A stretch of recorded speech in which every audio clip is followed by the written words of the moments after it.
Sure. Are you set? Calling the Parks and Recreation Advisory Commission for the City of Las Vegas meeting to order at the City Clerk's office, and the date is August 5th, and the time officially is 4:08. The items listed on the agenda may be taken out of order, presented. Two or more agenda items may be combined, and any item on the agenda may be removed, or related discussion may be delayed at any time. We need an announcement regarding the compliance with our open meeting law. We are in compliance. Very good. Would you take attendance, please? Chair White, excused. Vice Chair Buckman. Here. Member Bastian, excused. Member Sherman. Here.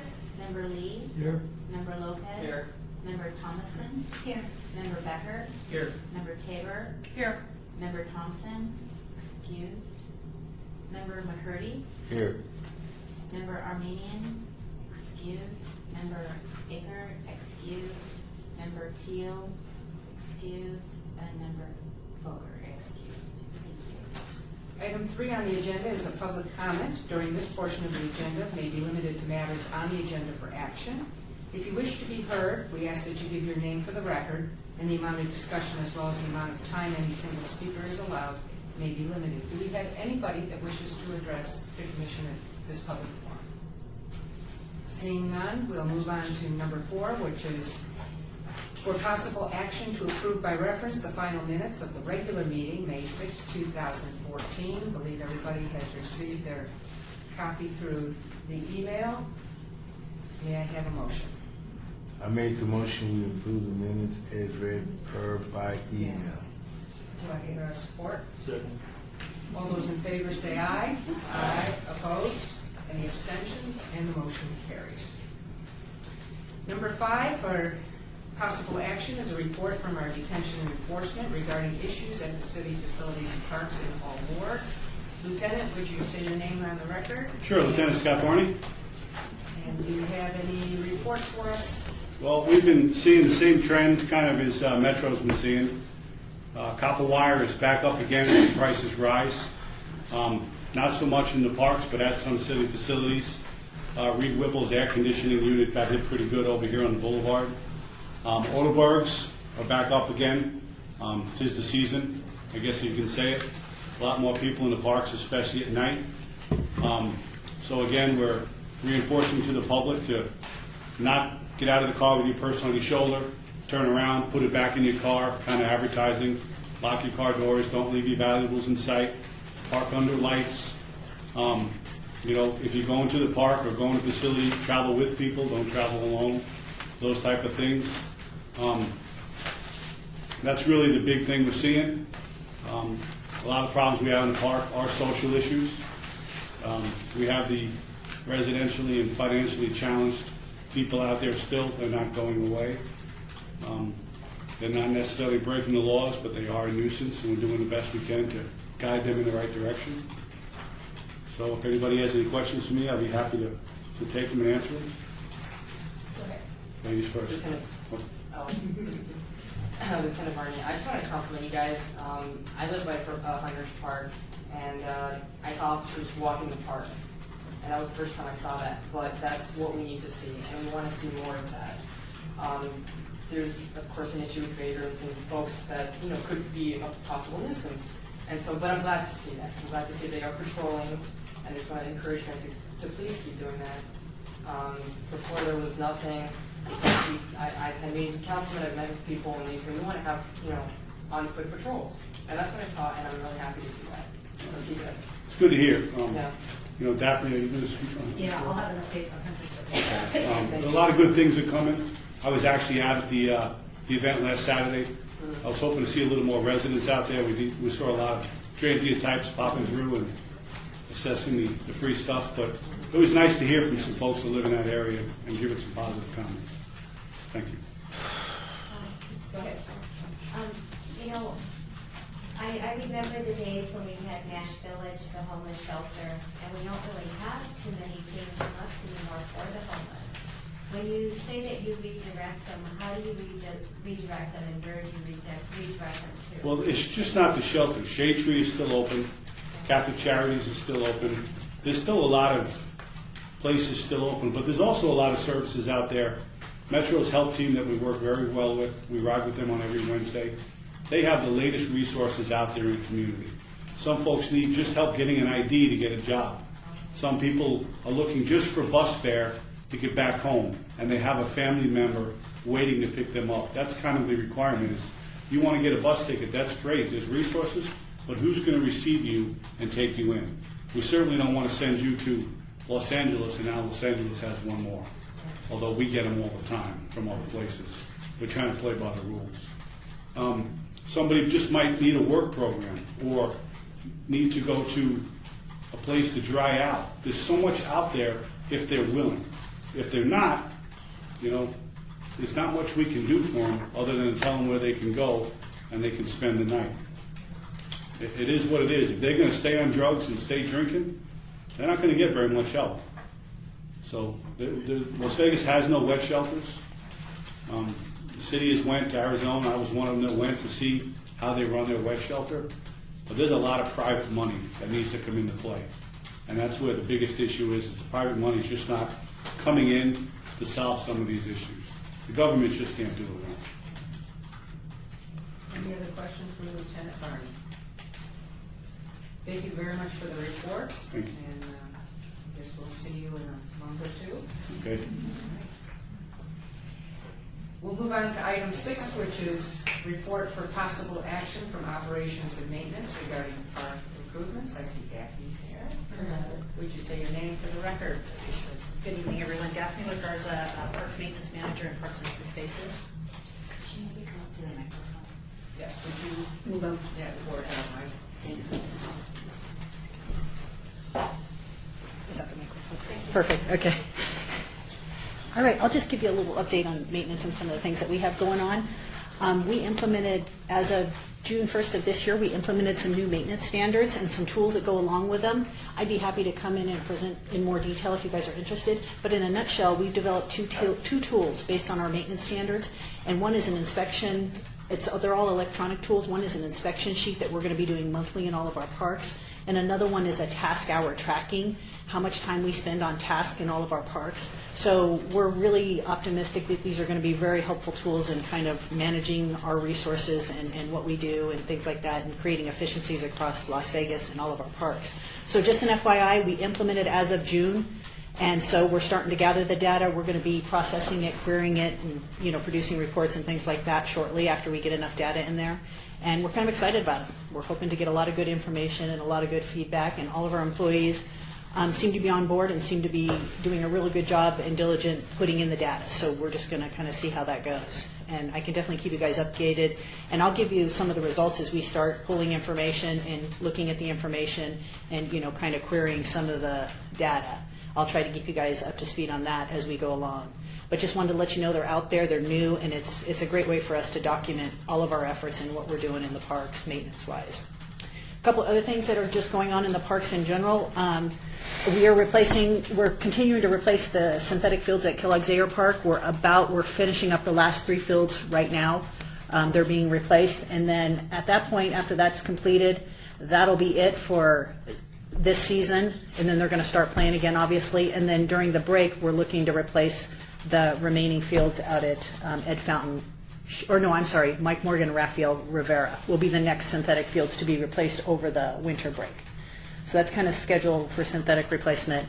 Another thing that's going on, I don't know if you've been out to Lorenzi lately, but the lake level is pretty low right now. We're taking the lake level down because they're installing a new dock.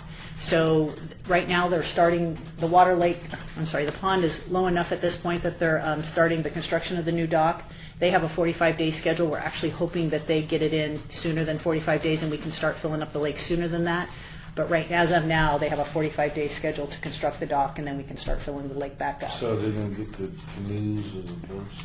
I believe that is the purpose of the long-term, perhaps, intent of the dock is to have options like paddle boats and things like that. The paddle boats? Yeah, but right now it's just the dock construction that's going on. So if you see those low lake levels, because we've gotten quite a few calls, we're actually going to try to get some signage posted this week to let people know that it's temporary, and they'll be filling it as soon as we can fill it, as soon as the construction's over. We met, you guys mentioned Huntridge Circle Park. We met last week with the Huntridge Neighborhood Association. D&E was there, we were there, and then Rob from Councilman Coffin's office was there. And so we had a big discussion about the children's play area and, you know, the people using the park and the people misusing the park and things like that. So what we're going to do is, there's a few things that we're going to do. We're going to post some signage in the children's area, basically that, you know, you have to have a child to be in the children's area. That kind of signage is going to designate it as a children's area, the play area. So we're working on posting the signage, and D&E was committed to making foot patrols. They were doing it to some extent, and they wanted to enhance that, so they're going to be doing more of that. Another thing that was discussed was potentially, and Rob was going to follow up with that, is looking into a brochure or something that the D&E, when they're out walking the park, or even when our staff is out in the park, maybe a brochure that they could hand to people for services and for things that might be necessary. So they were going to get with neighborhood services and see if they could get something like that to be able to, for, you know, kind of the frontline people, D&E and us, when we're out there, to be able to hand that information to them to kind of help them find those services, or, you know, of the possibilities out there. So we discussed all of that, and then where the association could find water and things like that. So all that was discussed. We tried to hit on everything that was brought up in the letter that the association was concerned about. Some are a little longer term than others, but we made a lot of progress at the meeting. So have you ever thought about putting this information in the informational guide that the Park and Recreation put out to, and also put information on the city TV? you mean the program Yeah. that they do, and the TV station? Right. It That should might be be. something that. It should be in that guide. Mm-hmm. So whoever pick up the guide, wherever they pick it up, they will still get the information. And also, On Maybe improvements to the parks, is that? No, Right. no, on the services. Where you Right, think right, right. the services, So- like that, you know. I mean, maybe it's just a number contact, or here's the information for, you know, And beyond shelters. the beyond? What, yeah. Yeah. Okay. and then put it in the. And also do some programming on KCOV? Right, right. Okay. That's a good idea. Madam Chair? Yes. I have two questions. One question was the reason, because it's been a while and my brain's Yeah. not as sharp as it used to be, is one of the reasons why they don't allow the adults in the children's section due to predators, or was it due to teenagers? And then the second question was, are the Las Vegas ambassadors being utilized for some of that promotional activity? Yeah, the first question, Kelly, maybe you can help me a little bit, because I believe it wasn't so much to address teenagers as it was to address adult, you know, we didn't want to preclude teenagers from being in the playground areas, so it is definitely targeted towards adults without children in and around the play areas. And also, it can help with groups of teenagers who may be 17, 18, 19 Sure, years old, sure. sitting on the playground Just- equipment smoking, or whatever they're doing. Yeah. At least It's been a then, long time, I couldn't remember. right, then at least Okay. D&E has an opportunity to go in and ask them to leave, because that's what our ordinance states, is that you have, you know, it's for children only. So it's helpful. So it was, the purpose, the rationale was to just make sure that it was a safe area for children, so that if people were loitering, like Yeah. teenagers Correct. or a Or predator sleeping. type adult, that the park marshals could feel comfortable in enforcing a safe environment. Yep. So it was more like a legality. Yes, Okay. because it gives them an opportunity to go in Yeah. and ask them to leave. And part of that is having the signage posted so that they can do so. That's very And actually, for your second question, for the park ambassadors, actually, that's a great idea. And what Tammy was saying is they are developing this card or whatever it's going to be, or for the services. So then we will get our park ambassadors involved as well, so then they can distribute them. I think that's a fabulous Yeah, idea. they would love to do that, Mhm. sure. Well, And I also think that if it's going to be a citywide exercise, it should go to all the homeless shelters, all of the. Am I correct? Absolutely. So it should go even to the multi-jurisdictional task force that handles homeless issues to make sure they have a copy of what the city of Las Vegas requires at public parks. Because I found out a lot of homeless people uses all our parks on A Street, Jimmy Gay, and all of those parks. So those signs should also be posted in the areas where it's most beneficial. think right now we're trying to create an interdepartmental team or committee. So where one department talks to the other about what we're trying to do, and operation and maintenance wasn't one that we would have even thought of, but I think. Oh, definitely bring us, yeah, Having invite you us. at the table, You bet. would be very helpful in that you're already working with D&E going out to the parks. So definitely in the next strategic planning meeting, That'd be great. I'll bring that up. Perfect. Well, and one other thing that we're doing, along the lines of brochures, a little different though, but I know at Floyd Lamb, we're working with you guys to develop a brochure. Floyd Lamb is kind of unique in that, I mean, we have endangered species. We're also trying to do the pack-in, pack-out program at Floyd Lamb and the recycling program to a greater extent than any of our other parks. And so last time we met with Parks and Rec, we talked about developing a brochure that we could hand out. Again, we have gate attendants at Floyd Lamb, so definitely a unique type situation at Floyd Lamb to our other parks. But there's so many different elements to Floyd Lamb and just things that everyone needs to be aware of because of the uniqueness of the park. That I know you guys have probably already started working on the brochure, and then we definitely want to make sure everything that we're concerned about our maintenance is also addressed in the brochure, and then D&E is going to want to make sure their information's covered. So we're headed along those lines, and that could extend once Floyd Lamb's, I mean, that could also extend out to Lorenzi or some of our other larger regional parks where, the park ambassadors at that point are the ones we're using to help get the message out as much as possible. And, we probably need to coordinate that a little better on our recycling or our pack in and pack out program. But those are the ones that can help us in addition to our staff being right there in the parks. But they're out there and they can talk to people. They can hand out brochures once they're developed and those kind of things. So, yeah, I think that would be good if we could be invited to that'd be wonderful. Daphne, since there was this reorganization and splitting off again of neighborhood services from the Parks and Recreation, has your scope of work changed, your responsibilities under maintenance and operation? And where do all the field allocations and all of that fall now? Because I've been getting calls about confusion from some of the people that play in leagues. Okay. If you want, I could talk. You want to go ahead. Well, it's on our agenda as item 8, so we could pull that Well, one we'll forward. wait. I didn't know if that fell And under we're, you no, now. we're kind of outside of it because parks, the maintenance side of parks is in a completely different department than Parks and Recreation. We're in operations and maintenance department. So actually our scope has not changed. Okay. We're still doing the same thing. We're still coordinating closely with Parks and Rec, be it Parks and Rec or Parks and Rec and Neighborhood Services. We're still coordinating with the groups within Parks and Rec that we always have coordinated with because that's how we always were set up, is we were a different department. So we always were required, being in another department, to really work closely with and coordinate with the other department, which we're going to continue to do. Okay. So from our standpoint, it's business as usual. It's all the, yes. Has been. Okay. I would like to understand park ambassadors, so if I'm the only one that doesn't know, we certainly can address it privately after the meeting, but if there's Yes, and I people that don't think know. that staff will be able to share some information, and I do believe it's in the Yeah, Neon, I right? kind of had the same question. I was thinking if there's these park ambassadors handing out brochures. I'm certainly at parks and I've never seen anybody hand or been approached by. We did have, since I've been I understand that on, we had a myself. presentation from some of the park ambassadors themselves came in, and we might want to repeat that I'm with just some new thinking that members. because we do have several new members Yes. who are not aware, so actually we can put that on the agenda for next month. Yeah. And we'll explain the program. It's Are a they great located program. at- I mean, where No, are they it's located? out of the 68 parks that we have, they're probably at 20 maybe. We're trying to recruit all the time to get one in every park. But a volunteer? Yes, it's strictly on a volunteer basis, and they walk the park and they can tell where there's graffiti and they report that. If the playground equipment's broken, they do that. They answer questions about the park, about the area.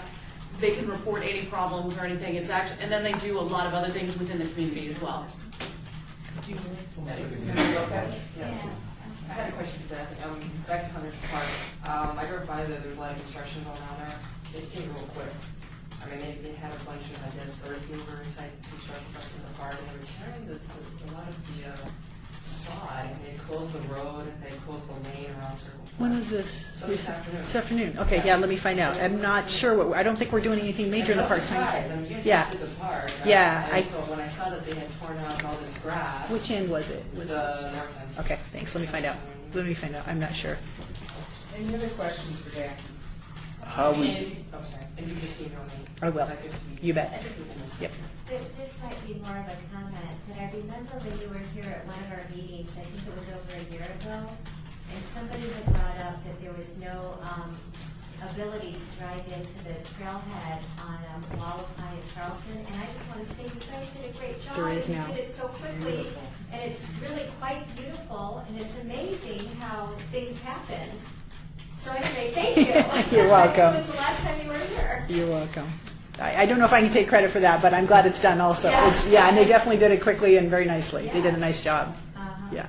how are we coming, are we on task with Doolittle, with the renovations that I believe Yes, we're on we are. schedule. Actually, I Yes. think we're still on schedule, Yep. and they're just finalizing some of the plans and getting everything I together. believe the date's October, end of I think October. so, yes.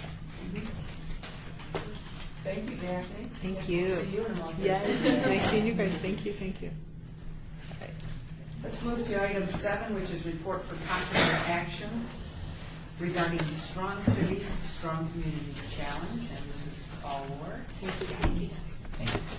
Hello, I'm Tammy Christensen. I'm going to pass out, if you would just go along, these brochures.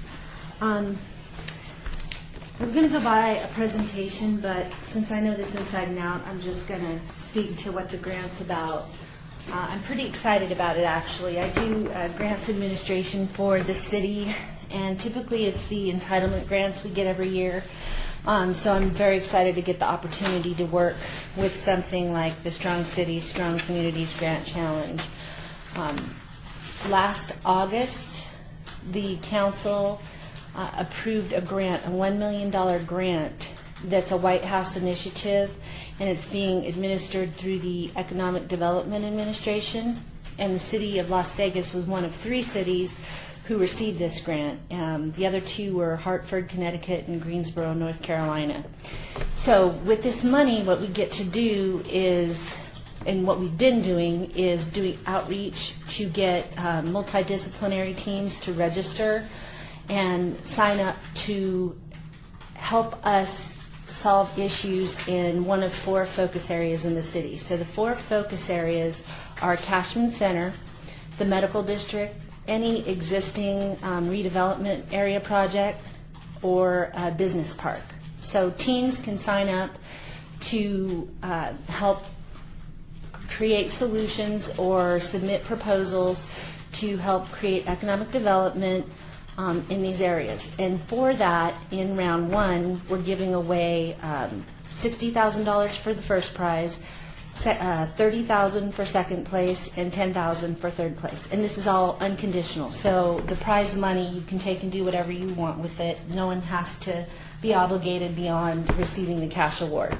So it's exciting because we've reached out to a lot of top community members, people who are very engaged in the community, to sit on evaluation and selection panels. So they'll decide the winners in round 1, and then from that, 10 teams will advance to round two, and that's where they'll fine-tune their proposals and make them into plans that the city will actually use, and hopefully will get implementation money and see those through one day. So our hope is that the valuation of the plans that we get will be more than the $1 million that we received from the federal government. And for that, in round 2, the breakdown, 6th place, $25,000, 4th and 5th place is $50,000, 3rd place is $75,000, 2nd place $100,000, and the 1st place prize winner is $500,000.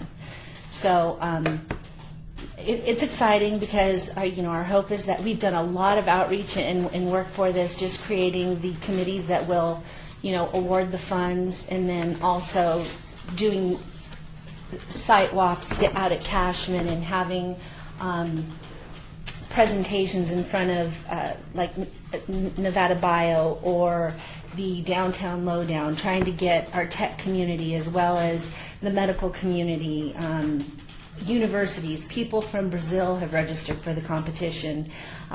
Registration closed July 24th, and we had 204 people sign up, with 158 people actually confirming their registration, which means that's the potential for 158 teams to actually submit a proposal. So there will be a lot for myself to sift through because there is an administrative review process, and then from that, the burden will be on the judges to get together and go through a scoring process that is very, there's metrics and algorithms that they will work with so that it's a very fair and transparent process. And for someone to participate, it's interesting for them because they get a lot of very honest feedback on their idea. So, again, I'm really excited to have the opportunity to do this program. It's unlike the others that I work with, and hopefully it does help solve some of the issues that we have, that we're trying to align with different strategic plans that we have for these focus areas. With that, I'd be happy to answer any questions you have about the competition, and I have some business There was a cards. presentation before City Council, was it over a year ago, in order to just put in for the grant? The presentation at City Council, all that was, there were two actually. The first one was just for them to say, yes, we accept the award. They had to vote so that we could accept even administering the funds. And then the second one was us going out to bid, or we had an RFP to procure a marketing firm, and Fess Foley Warren is who we've been working with very closely to help us market and manage the grant. I remember a couple of councilmen remarking that the value that we're going to get for the money could be just fabulous, especially just the catchment center. Yes. Questions? David? So the city will own these ideas in the end? Is that part of the process, that they're giving up ownership of the ideas? Yes, we will have shared intellectual property rights to the plans. So say that Member Taber and Member Becker, you put in a plan together, a team has to consist of more than one person. So that team, if you win first place, well, any place for that matter, you would have shared intellectual property rights to those plans. So the hope and goal is that we would together implement those plans. There's no implementation at this time, but yes, the intellectual property rights would be shared. So we wouldn't stop you, though, from seeing that project through if you had other backing, funding for it. So you mean tell me, just like City Hall, this place is not owned by the City of Las Vegas. This is owned by a family. So the family has the option to sell this property to the city, so the city awards this money to my group. My group and I can partner with the city to develop whatever we came up with in those particular areas. Yes.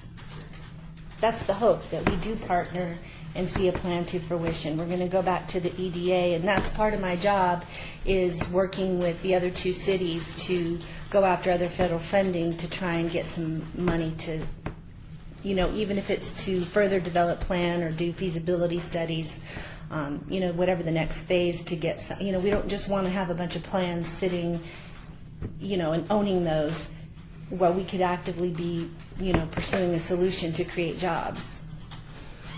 I had a question about the locations.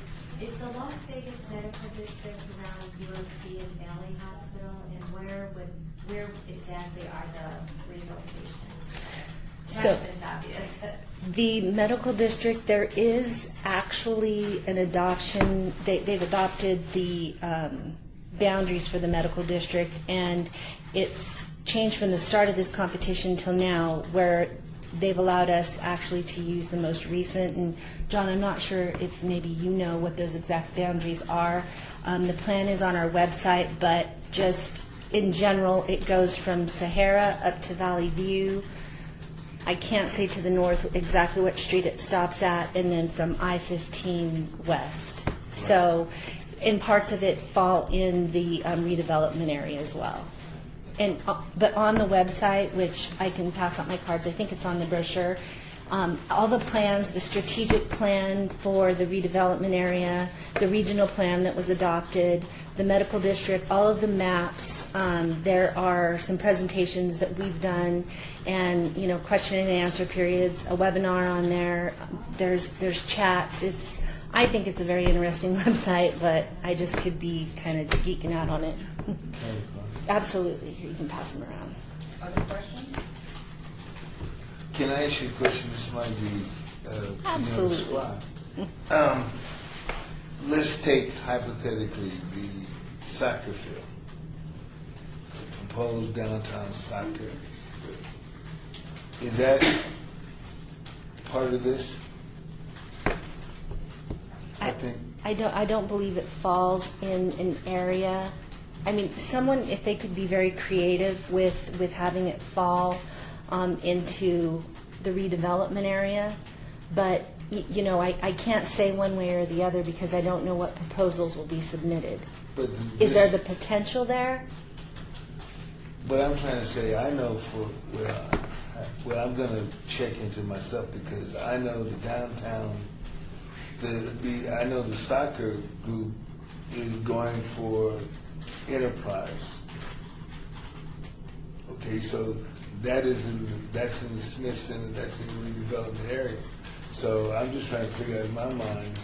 I apologize. You know, that because when this project was, when at its inception, the soccer field wasn't an existing redevelopment area project. So the plan that would be submitted could only go towards an existing redevelopment project. So that is very specific. And all of those are listed on the adopted plan that's on the website. Okay, so it might be under. It might be in. I can tell you that it's not. Okay, as long as it's not in there, that's what I was concerned about. Yes, no, the soccer stadium is not. So if anybody's not clear on that, it's not. Well, thank you very much. If there are no further questions. Okay, thank you. We will move to item 8, which is report for possible action regarding Parks, Recreation, and Neighborhood Services organizational changes or awards. And I believe, Maggie, you're going to do. Hi, good afternoon. I'm Maggie Plaster. I recently was appointed to be the Deputy Director of Parks and Recreation. And Tim Hacker, who was here last time, but the meeting didn't happen, he would have been here today. He's out of town, but he's our interim director, and he's formerly the city manager of North Las Vegas. In May, our city manager notified the city to tell them that we are going to split up what was a combined department during the recession when we had to cut a lot of costs. They decided to combine what was in leisure services and neighborhood services into one big department. And I think that was in effect for about 3 years. And now that we're coming out of the recession, Betsy felt like it would be a good time to go ahead and split those departments back up. And so Steve Harzan and Lisa Morris-Hibbler, who were the director and deputy director of that big combined department, they are now over the Office of Community Services, and Tammy is part of that office. That group does homeless services and grant administration and our education initiative and neighborhood development and a variety of other things. And I'm in the Parks and Recreation Department along with Tim Hacker, and we have all of the community centers, the rec centers, the senior centers. We do adaptive recreation, municipal sports unit, park pavilion rentals, special events, Floyd Lamb. Basically what you would think a Parks and Recreation department would do, except for parks maintenance, which is with operations and maintenance. Elgin Williams is our manager over the municipal sports unit and park events, and Floyd Lamb. And Ed Jost, I'm not sure if you've met him, but he's over all of the community centers and rec centers and senior centers. And so we've divided it up and hope that we can provide even better customer service, having a focus that's not so wide. Having all of that in one department was difficult to manage, and so we hope we'll do a better job of it, having divided it back up. I don't know if you have any questions for me. So who has taken Ronnie Zimmerman's job? You? I guess that would be me. It's pretty convoluted in how the positions have been arranged, but he was deputy director over the same things that I'm deputy director over. I have a question. Was this effective July 1st? It was. Fiscal year? Mhm. And then part 2 of that question is, will you have the organizational chart on the website, or when will that actually become apparent to us? We just kind of figured it out last week to see on who was reporting to who. I think I got it yesterday. I know. But we can exactly. But we can share it with you after this meeting and send it out. I to can you so send you it can to see. everybody. Absolutely. I just want to say, because I've been on the board since I think about 1991, that I think that this is a good move, because I think that there was a time when there was a focus on parks that was very dedicated to the parks and community centers, and I think we got lost in the last 3 years. It was too big, and I'm glad to see that you guys are refocusing and honing in on parks again. Thank you. Well, that goes because of leadership at the top, Betsy Fredwell. Well, it was convenient at the time to combine them. I believe that it was right after Billy announced that she was retiring, and so it left the director position open. And if you were going to combine any departments at the city, those were the two to combine, because they do share some things like, Safekey, for instance, was part of leisure. Now it's going to Office of Community Services because it's more education based. So there were some similarities between the two, but I think it's going to be much better for everyone that we're going to be a lot more focused, having spread them back out. Yeah. I have a couple comments. First of all, I felt totally out of the loop as a commissioner of what was going on, and I was very upset because my phone was ringing, especially when the newspaper announced to us what was happening to Lonnie. I don't know about the rest of the commission, so I'll just speak for myself. But I felt very disrespected that we were not contacted, we were not brought in for a special meeting and told exactly what was going down. And that we're accountable, and we had no knowledge of anything. So I've been vacillating on how I would present this, and if I would present it in private to my councilman, or if I would just say it in an open meeting and put it in the minutes, because I called a couple of the commissioners, and I ran into a few commissioners along the way at different events, and I was very upset. I was at the point where I said, why am I doing anything? If I'm not part of the solution or the transition, then why is my time being put in?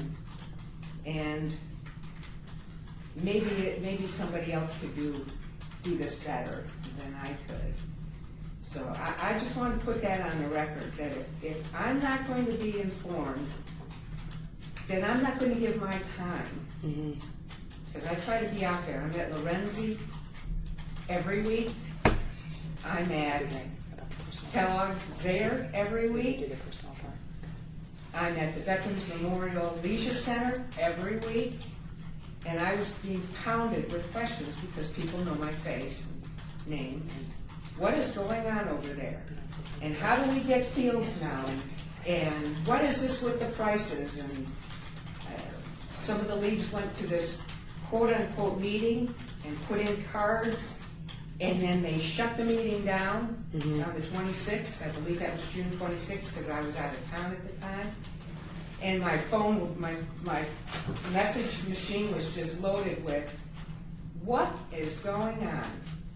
You're vice chairman, you should know. And I don't know anything. And I hate to say that, but I gotta be honest.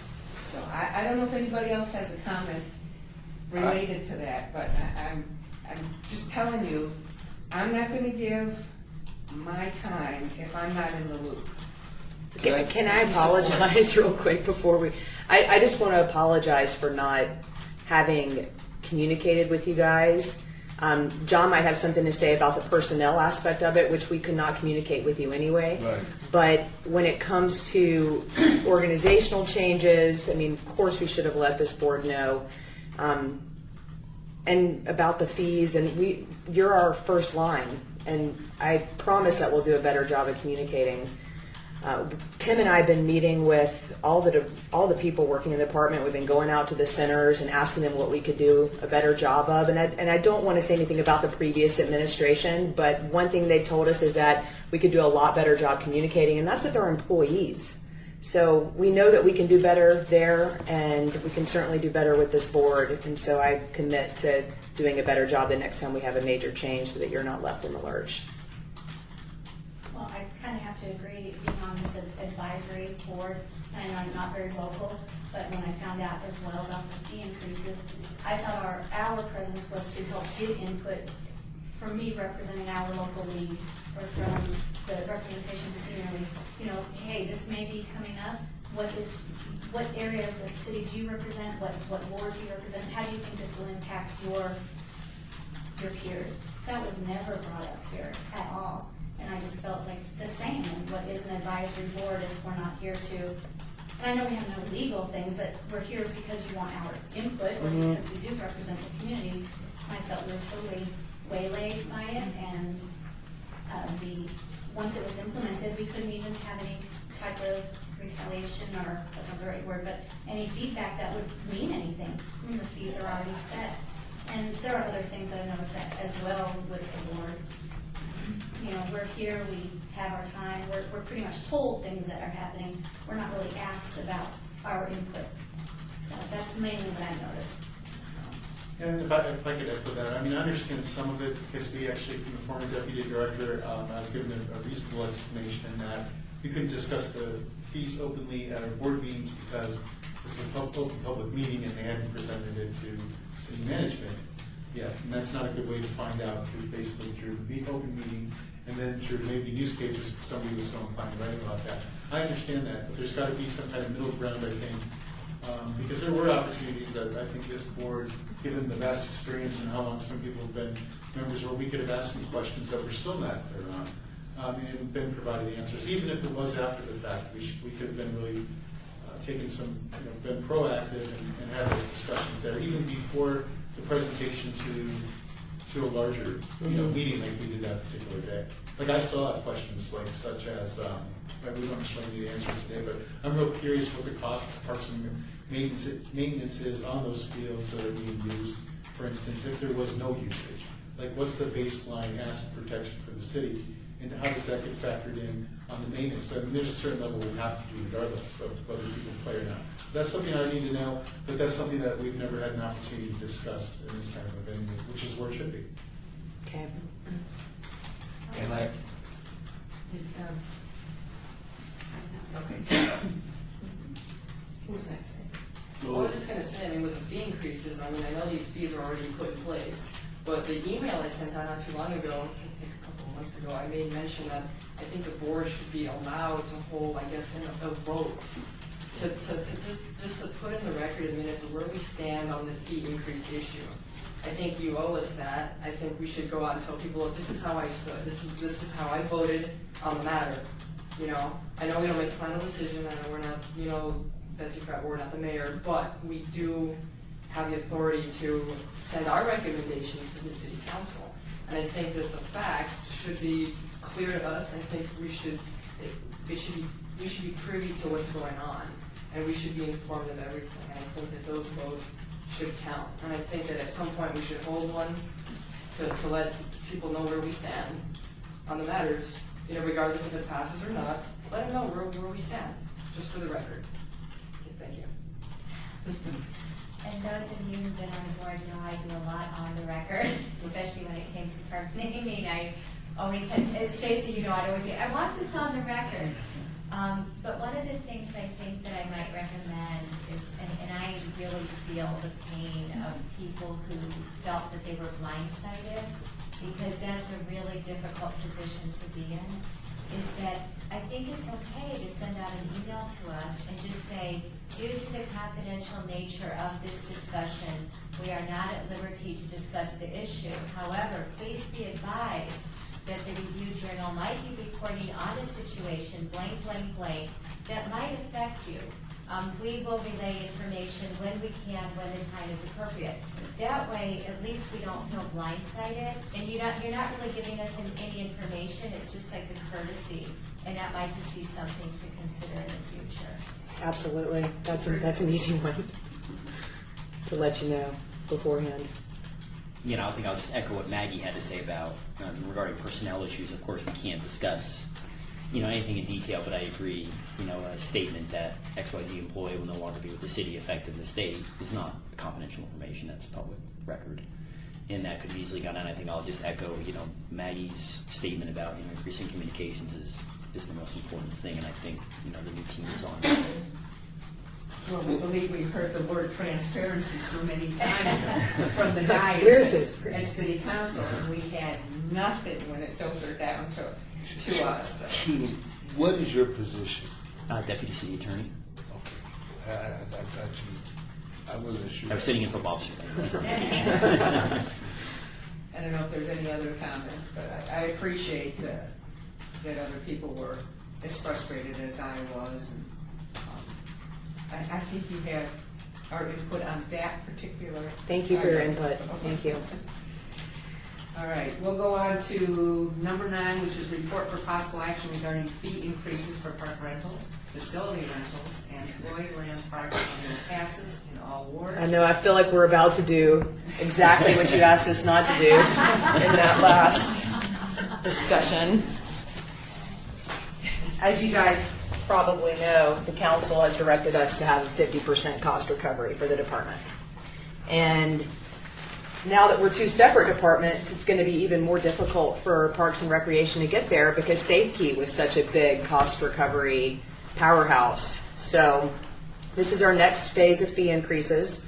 This is the business impact letter that was sent out to everyone who has rented or had something to do with this in the past, so that they are on notice that these fees are going to be raised. And we still have a lot more fees to look at in the department, so we will handle this a little differently in the future so that we get your input before we send out letters.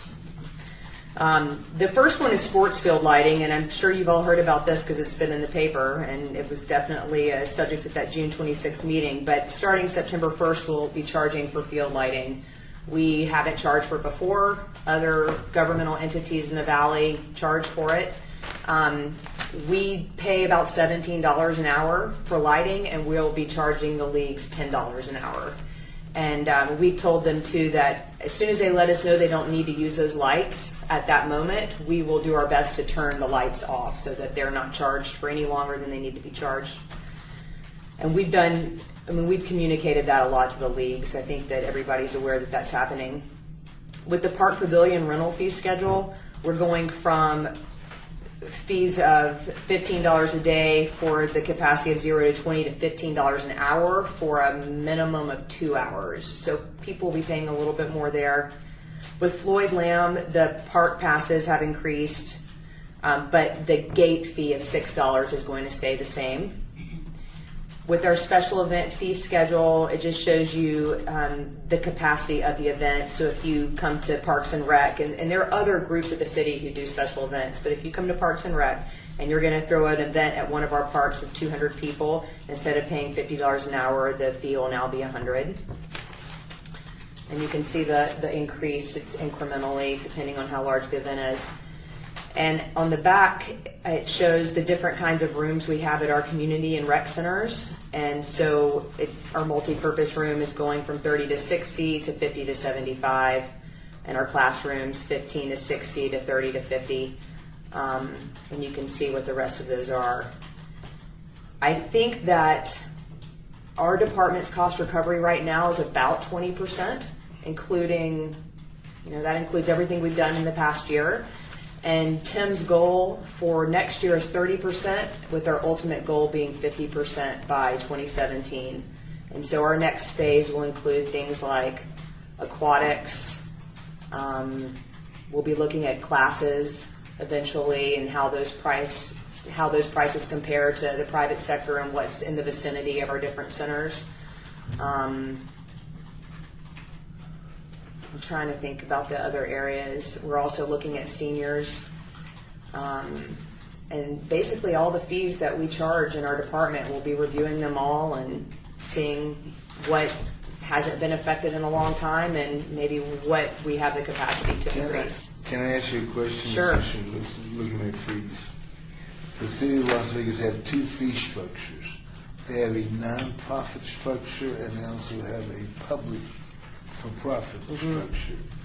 Is the nonprofit structure is going to be changed? Or It is. that going to be... We're going to do away with the nonprofit rate, which we have brief counsel on, and we're moving forward with that. That rate, and the only center, and I just started this job a month ago, so I don't know everything. That's only at 25th and Owens. I mean, 250. Are you talking about Doolittle? No, is that the East Las Vegas? At East Las Vegas, so our nonprofit rate, I believe, for the hour was $83 for the ballroom. Right. And we're not going to have a nonprofit anymore. And what we found was that the rate was extremely low. We weren't even close to recovering our costs.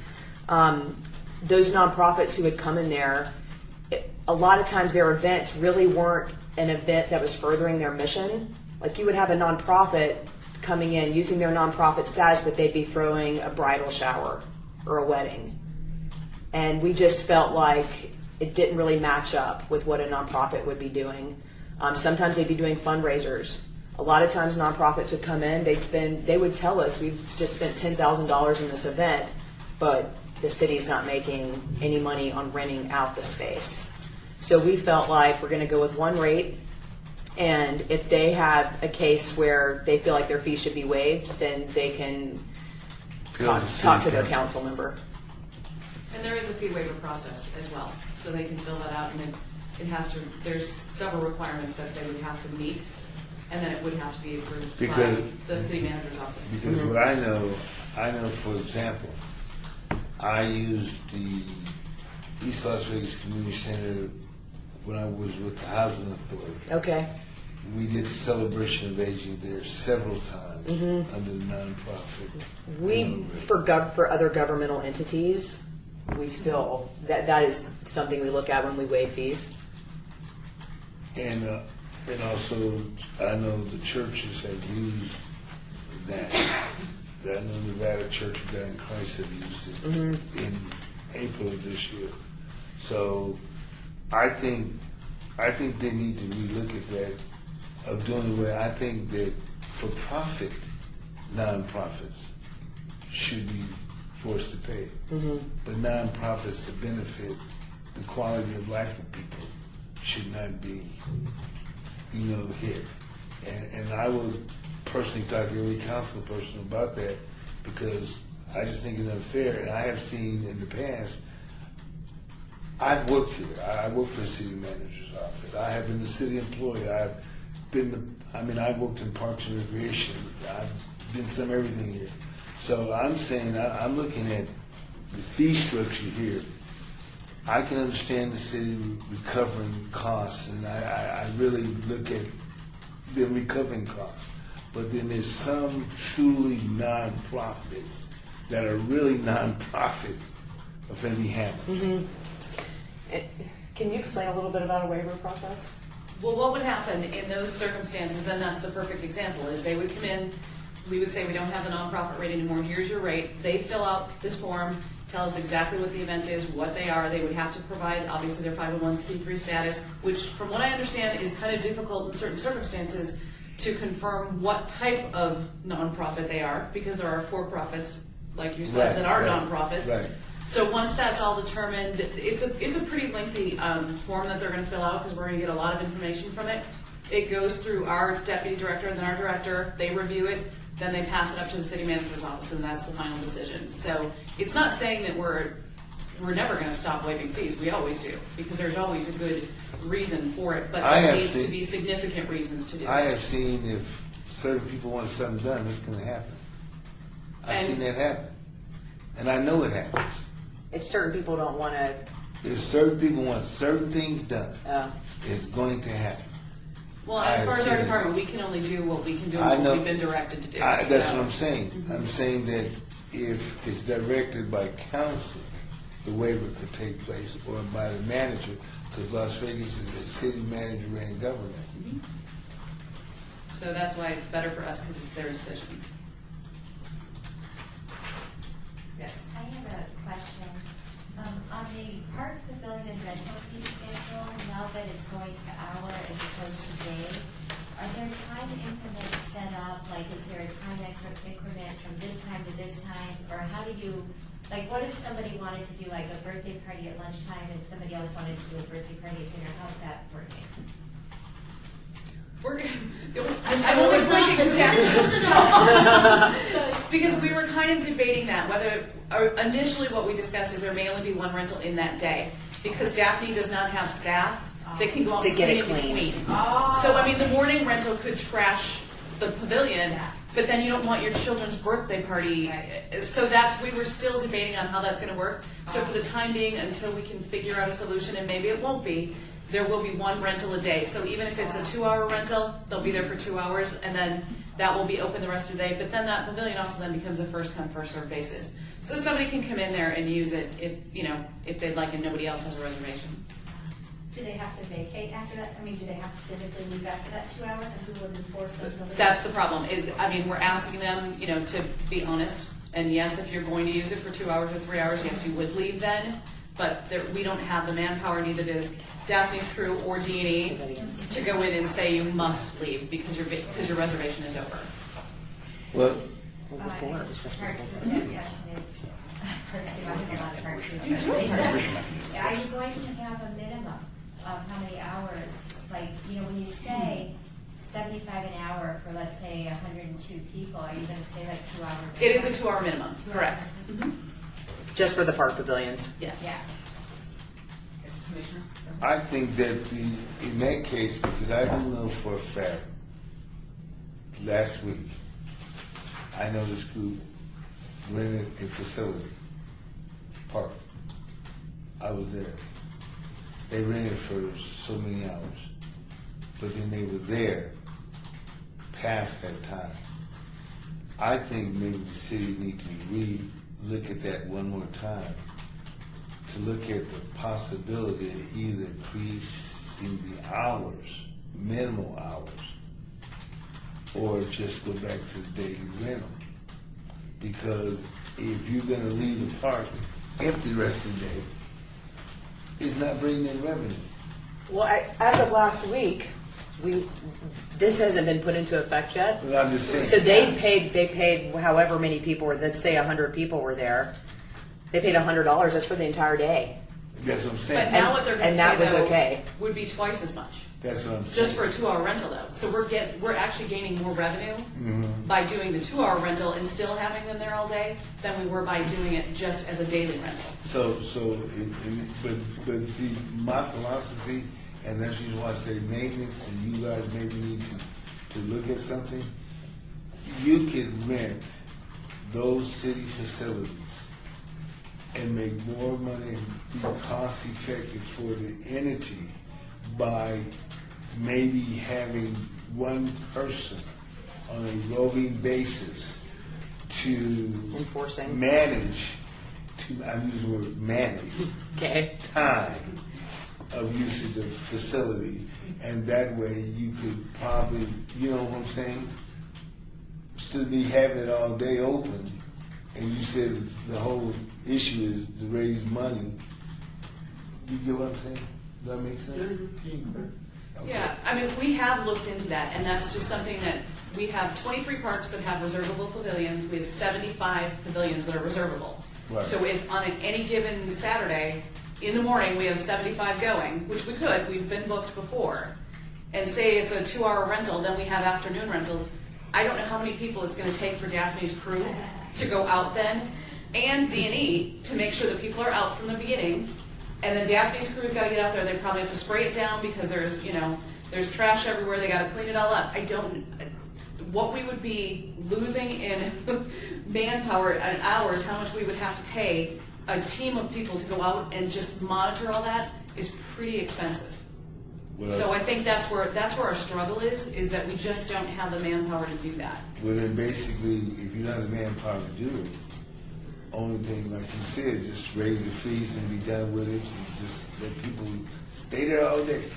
Because we are making more money if they stay there anyway. Right. So, I mean, that's, you know, but we're still looking into different one things. thing, I'll just add, I think we're still going to continue to have discussions, because right now we're using part-time resources to help with this effort and initiative. It's more cost-effective, and we can kind of schedule them around the times, you know, in the days and the times, and that's kind of a really effective. We're looking at another solution, too, to supplement, and that's potentially using outside resources, like our Opportunity Village or things like that, that if that works out and if it's very cost effective, we may be able to go to extended hours and hours beyond when our part-timers would work. And so we're going to continue to have discussion with Parks and Rec about how we can support additional rentals on the same day and those kind of things. I just think it's a process. We have a lot of information that we don't have in place yet, you know, to share or to evaluate. So I think we're going to continue to have discussions along those lines. Maybe in that what we do direction. is we start out looking at the most popular parks as well. We know That Morenci too. is Yes. extremely popular, Freedom, Yes.